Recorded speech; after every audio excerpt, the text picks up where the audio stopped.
Blue Jackets picked up a point, dropped back into 32nd overall, and Michael Hutchinson is doing his best. We're going to talk about last night's game over the Philadelphia Flyers on today's You're Locked On Blue Jackets, your daily podcast on the Columbus Blue Jackets, part of the Locked On Podcast Network. Your team every day.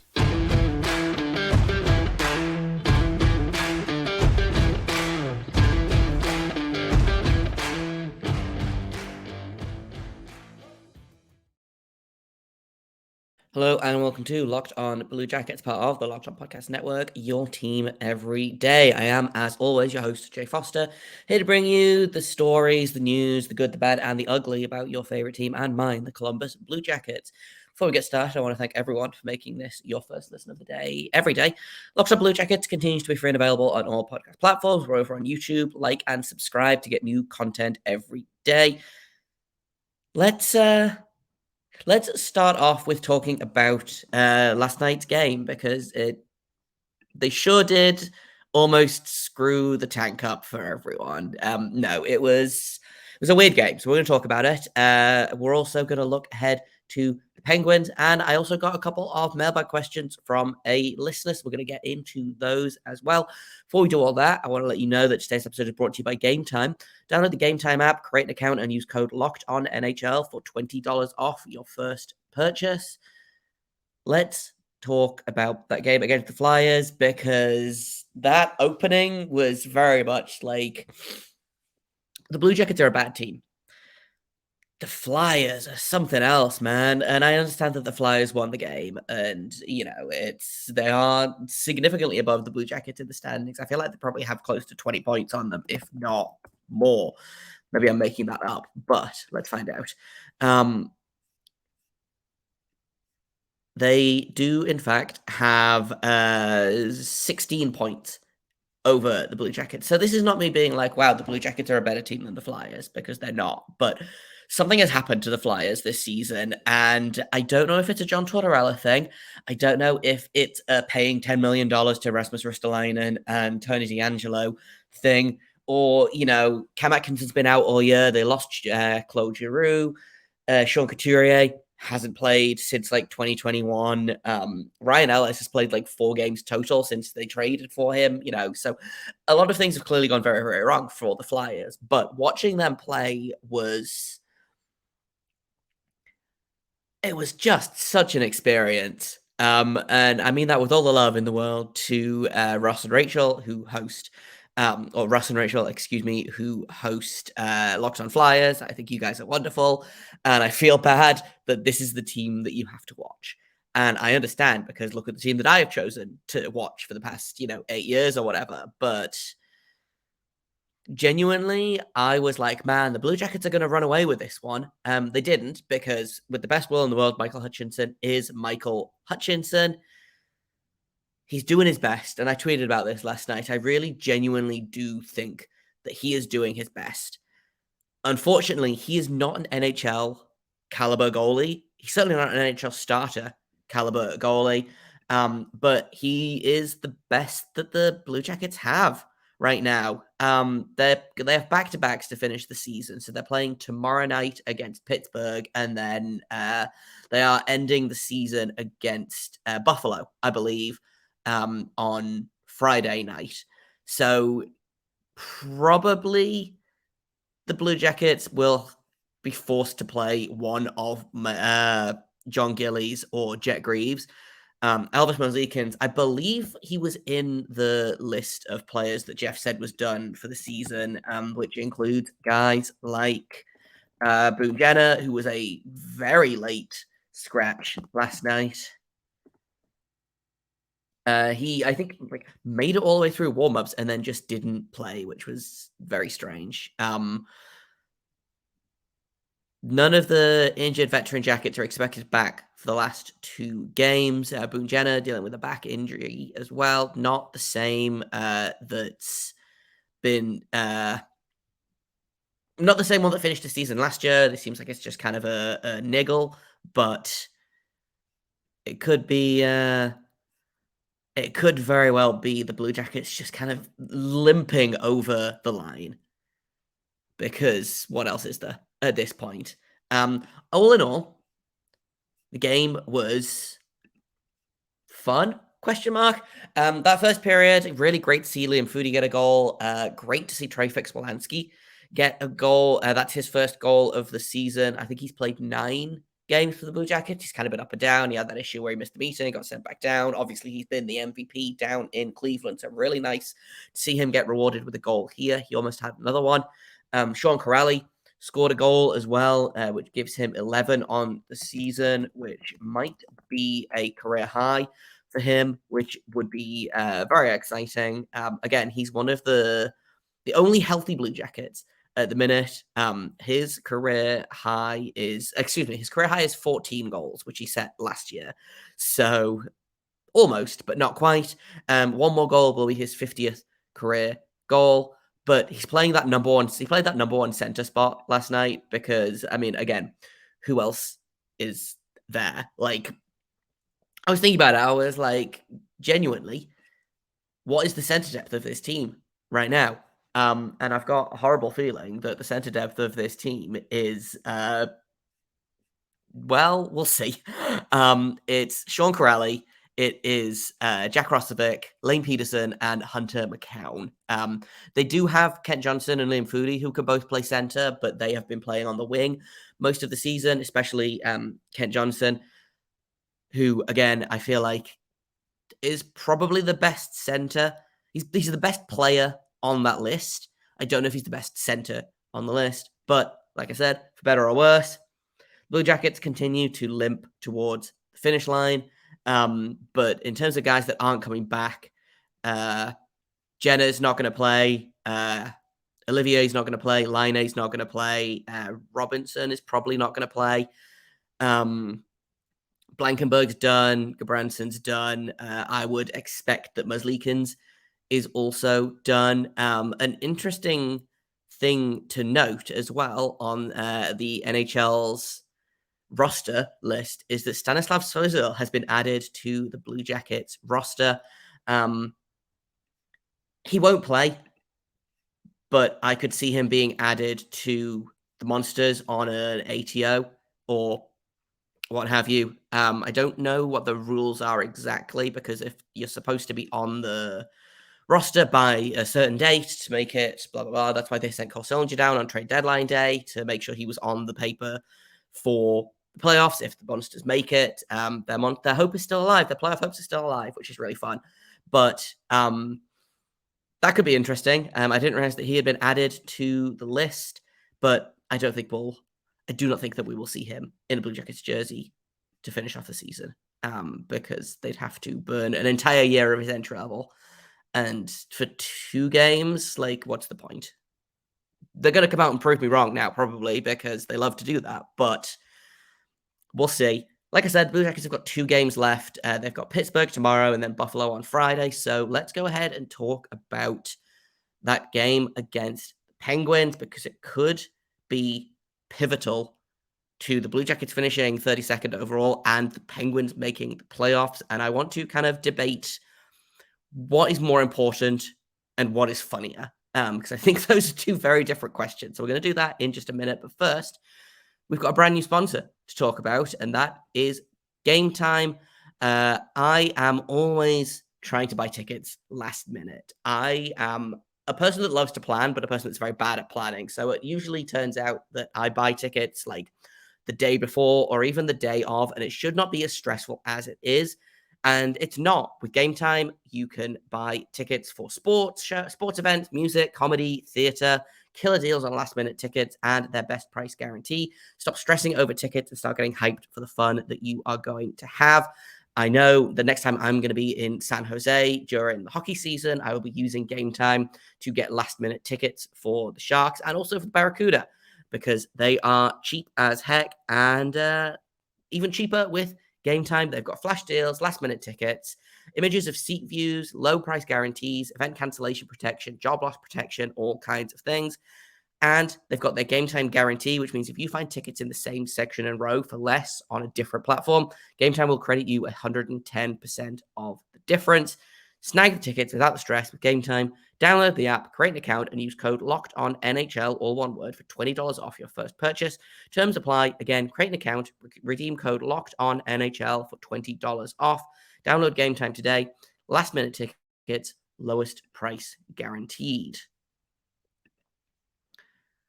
So let's talk a little bit about this game against the Penguins, because it very much depends on what happens tonight, actually. The Blue Jackets aren't playing tonight. The Penguins are not playing tonight. But who is playing tonight are the New York Islanders, who, if they get 1 point tonight, then they make the playoffs. Pittsburgh misses the playoffs for the first time since 2020. If you look at the rules, they always say, oh, Pittsburgh has like a 17-year playoff streak or whatever, but they missed the playoffs in the bubble, and I will, that's the hill I'm going to die on. And I think the Penguins missing the playoffs would be extremely funny. Now, if New York loses in regulation tonight, then tomorrow's game against the Blue Jackets becomes very important for the Penguins. Now, the Penguins haven't lost to the Blue Jackets since 2019. The only player still that was on the roster for that game that is likely going to be on the roster for tomorrow night's game is Emil Bemstrom. That's it. They've got a bunch of guys, like Boone Jenner is on that roster, obviously, Zach Werenski on the roster, but no one else is healthy and on the roster except Emil Bemstrom, which this feels like if the Blue Jackets were gonna beat the Penguins, like this feels like the perfect time to ruin their playoff hopes once and for all. And is it worth ruining their chance of 32nd overall if it means the Penguins miss the playoffs? I actually got a mailbag question to that effect. So I'm not going to do all of the mailbag questions right now, but the very first question is, what would it mean to kill the Penguins' playoff chances stone dead as a franchise? The opportunity is delicious. We deserve the best boy in the boy auction, but surely this small petty victory is worth a few percentage points. And I completely agree. Looking at the standings, if I go back to those for a second, the Blue Jackets, I believe, are 1 point behind Anaheim, and they have the regulation wins tiebreaker. So if Columbus gets 1 point out of their last 2 games and Anaheim gets 0, Anaheim will finish 32nd. The Blue Jackets, I believe, can't finish above 30th in the league.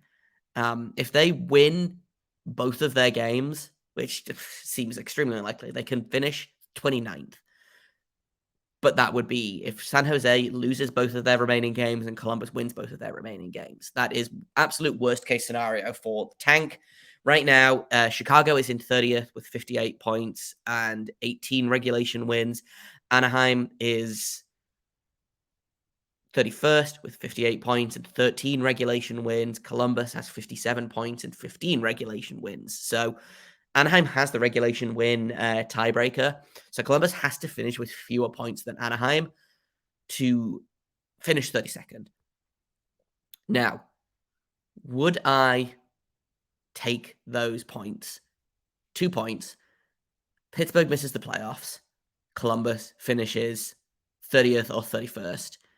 And they have to, go with God in terms of the draft lottery. And I've been kind of going back and forth on this question, basically since I realized this could be a thing. I realized sometime last week that the Penguins' playoff hopes could hinge on beating the Blue Jackets, which you'd like to think that was a gimme, but the Penguins did lose to Chicago last night, and they lost pretty badly as well. So it's not out of the realm of possibility that the Penguins could bottle it tomorrow night against the Blue Jackets. And I think I'm coming down on the side of this is a win-win game for me personally, because either the Blue Jackets lose and keep hold of that 32nd spot, or they win and the Penguins don't make the playoffs. It's tough to say which one I would prefer. I think I'd probably prefer the Blue Jackets to lose and keep that 32nd spot, but it would be so good to ruin the Penguins' playoff hopes and dreams. I just think it would be so funny. They haven't won since 2019. They've got an AHL roster and an AHL goalie. It's going to be so funny. I think it's going to be so funny. Penguins have 90 points and 31 regulation wins versus Blue Jackets 57 and 15. Like, you can't tell me that that's hysterical. I genuinely don't think anything would be funnier. Now, do I think the Blue Jackets can do it? I think if the Blue Jackets were going to do it, they would. I would not be surprised to see them win this game. In terms of previous matchups, the Blue Jackets were lost 6-3, 4-1, and 5-4. Now, that first game, they were up 3-1 and then allowed 5 unanswered goals. That was Kent Johnson's first NHL goal that game, because he knows the way to my heart, and it's scoring against the Penguins. And then they had a 4-0 lead on March 7th that they would then screw up and lose 5-4 in overtime. So they haven't won against them all season. This game demonstrably means more to the Penguins than the Blue Jackets. So it does genuinely feel like if there was ever a time to break the streak, it would be now. What we need ideally is for the Islanders to win in regulation tonight. So the Penguins missed the playoffs, and there's not a lot of pressure on the Blue Jackets to either win or lose this game. I don't know which way it's going to go. I think the Blue Jackets might win this game, and I think they might, quote unquote, ruin the tank. I mean, you look at the reaction out of Chicago from the fans after they beat Pittsburgh last night. Everyone was like, man, I can't believe we won. This stupid team is going to ruin their chances, blah, blah, blah. And I don't know that I'm going to be mad if the Blue Jackets win this game, but I will be keeping a close eye on Anaheim, who their last game of the season is against the Kings.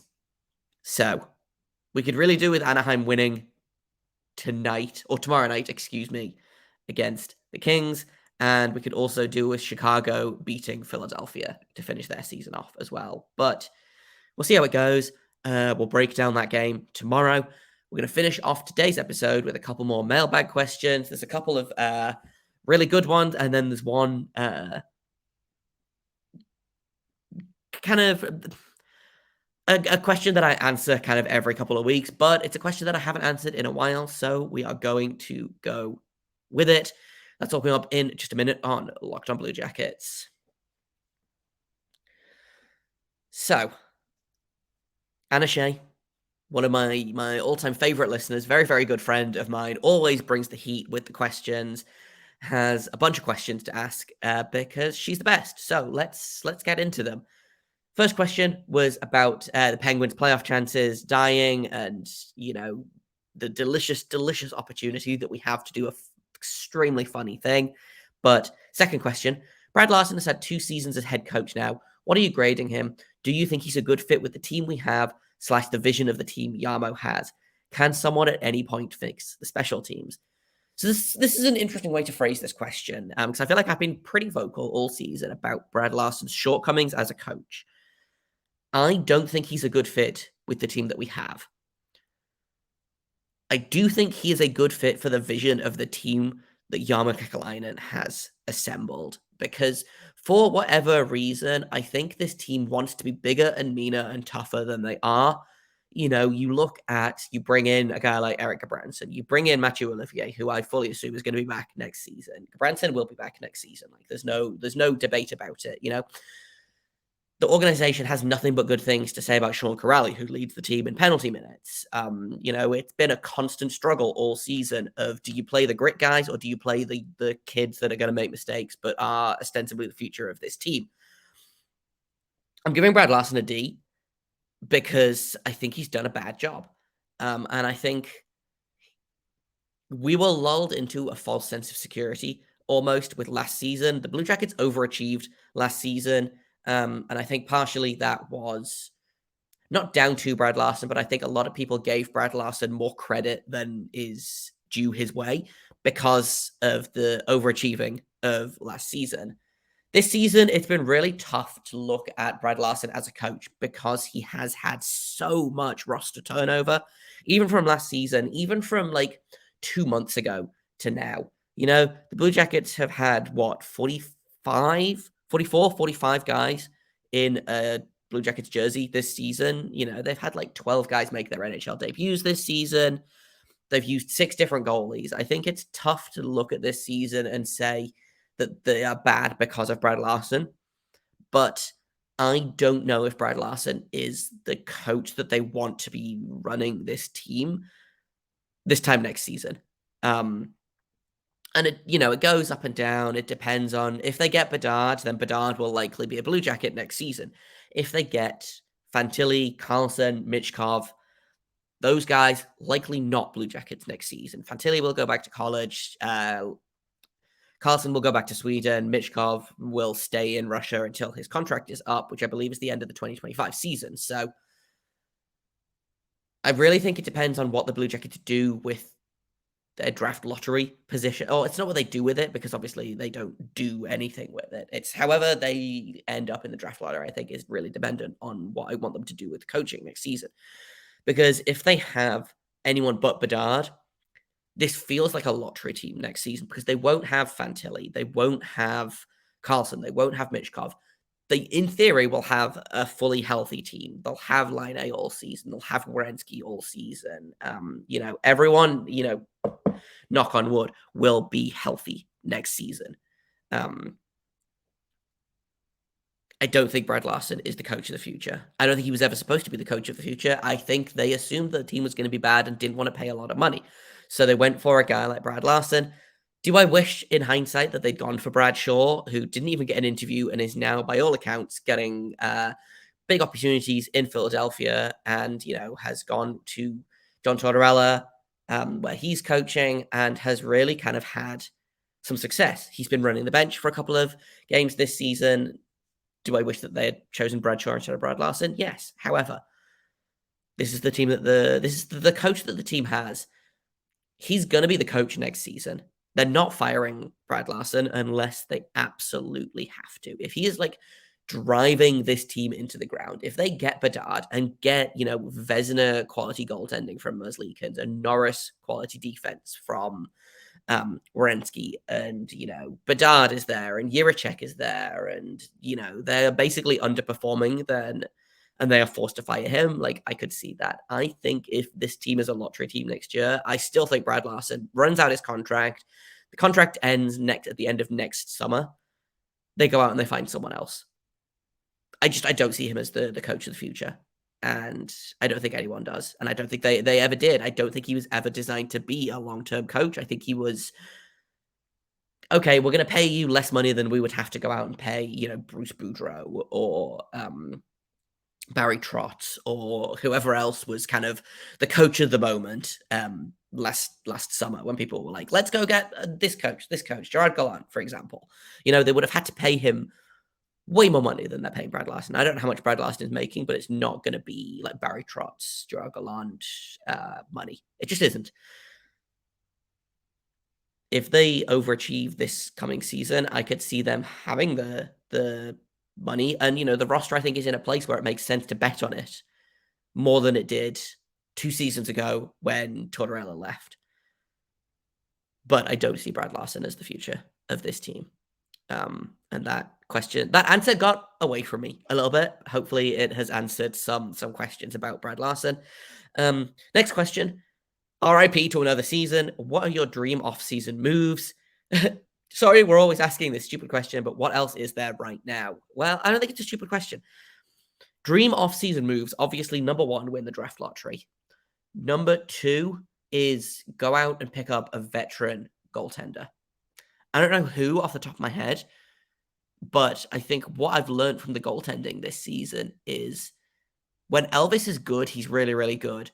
But I don't know that making him be the guy right now is in our best interest. I think his confidence is shot. He's been injured all season. He's clearly, still dealing with some trauma from Matisse Kivlenik's passing away. I want them to go out and get a veteran goalie that they don't have to pay a ton of money to, but who can start, 30 games this season. And I think that's That will do a world of good for Elvis because he won't feel like he's competing with someone for his job, and they can keep guys like Tarasov, guys like Jet Greaves in Cleveland to finish developing. I think the way that Tarasov's season has gone has been the worst possible way that it could have gone for his development. He was phenomenal at the start of the season for this team. He's been good for the Monsters this season, but he's been injured again a lot. He's been in and out of the lineup. He's been up and down from Cleveland to Columbus. And like, he's still young. He's still developing. And I think they need to give him that time. Let him be the guy in Cleveland. Let him tear it up down there. Don't rush him. I feel like there's this thing of, well, Elvis is a bust. Let's just bring Tarasov up and run with him. No. I don't see it. I don't see the benefit in that. So that's obviously number one, draft lottery. Number two, veteran goalie to help Elvis. Number three on my list is to do something about the logjam that they have on right defense, because right now they have 7 or 8 guys that range from will like deserve a roster spot to don't deserve a roster spot, but those are not necessarily the same guys that are going to get that roster spot. I mean, looking at cap friendly right now in terms of right defensemen, it's a little bit easier on the left, especially losing Gavrikov, because now they have like 3 left defensemen total. So as of right now, in terms of right defensemen, they've got Gabranson, Boquist, Blankenberg, who can play either side, Andrew Peak, Gavin Bayreuther, who can play either side, and then Jake Bean can play either side, but he played a lot of right D. And then non-roster guys, you look at the defense, David Jiricek, Marcus Bjork, Billy Sweezy, Corson Ceulemans. I don't think we'll see Billy Sweezy up. He was just on the list. Jake Christensen can play either side. You know, that's a lot of right defense. And I don't think that the guys that are going to get those spots are necessarily the best guys for the job. Tim Bernie's contract is up at the end of this season, so is Gavin Bayreuther's. I'd like to see them extend Tim Bernie. Gavin Bayreuther, I think they probably will extend, but I'm not like married to the idea. They also need to extend Marcus Bjork and Jake Christensen. And then, like I said, they've got guys like Ceulemans. They've got guys like Jiricek. They've got guys like Matejchuk who might come over. I don't think he will. I think he's still young enough for one more year down in the WHL. I think it's a case of if he makes the Jackets, then fine, but he can't go to the Monsters yet. But there's a lot of defense there, so I would like to see them do something with the defense, because it feels like there's a lot. Final question. Best wishes for the buy auction aside, what are you hoping the Blue Jackets focus on picking up in the draft in general? State of the AHL, call-ups, etc. I would like another center. I would ideally like another goalie, but I don't know that there's anyone there that's worth more than like a late round pickup. I think they have lots of wingers. They have a ton on defense right now. I'd like to see them get another center, maybe a winger if there's a guy. So like I would love to see them pick up like a Gavin Brindley type with that second first round pick that they have, especially if they end up with Fantilli. But unless there's a guy there like that, or like Oliver Moore, if he's somehow available, I'd like to see them pick up a center with that second pick. I think you can never have too many centers. And if they could pick up, like a Luca Del Belbaluz type, who is the Blue Jackets' second round pick, then I think you could do something really fun with that. I don't think it's out of the realm of possibility that they trade that first round pick for more immediate center depth, but I don't know how I feel about that, because I don't necessarily think, Chicago aside, I don't think that Kekalainen has had the best of luck with trades in the past couple of years, and I would much rather draft a young player than give that pick away for someone who's, probably going to command more money and will do the same job. But those were all very good questions. Shout out to Anna Shea for asking those questions. Tomorrow we're gonna take another look at the Monsters, who, like I said, they won on Monday night to keep their playoff hopes alive. So we'll check in on that. We'll check in on the state of the CHL playoffs. Obviously, Stanislav Svozil's Regina Pats lost, so he is now available for the Blue Jackets. We talked a little bit about that earlier, but we'll talk a little bit more about Stanislav Svozil and what we could see from him to finish off the year now. I've been Jay Foster. You can find me on Twitter at _Jacob Foster, JAKOBFORSTER. You can find the podcast at LO_Blue Jackets. If you have comments, questions, criticisms, you can email me at lockedonbluejackets@gmail.com.